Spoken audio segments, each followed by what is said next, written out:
Panic buying.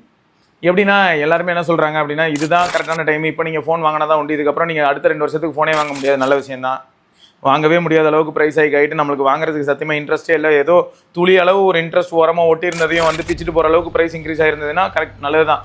கையில் இருக்கிற ஃபோனை பேட்டரி மாற்றிட்டு ஜாலியாக சுற்றுங்க, தப்பே இல்லை. அண்ட் நம்ம கம்யூனிட்டி மெம்பர்ஸ் எல்லாருக்கும் தெரியும், ரெடியூஸ், ரீசைக்கிள், ரீயூஸ். அண்ட் இப்போ புதுசாக வந்திருக்கக்கூடிய ஒரு சில நண்பர்களுக்காக தான் அலர்ட் பதிவு மாதிரி இது.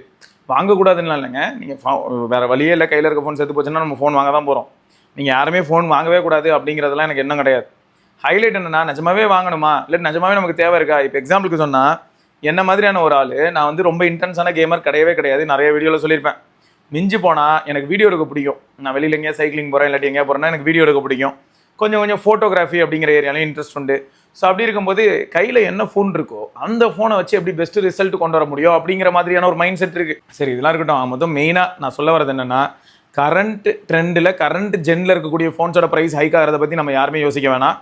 ஆல்ரெடி ஒரு வருஷம் பழைய ஃப்ளாக்ஷிப்ஸ் எல்லாமே இப்போ ப்ரைஸ் ட்ராப் ஆகிறதையும் நம்மளால் பார்க்க முடியுது. 8 Elite more than enough.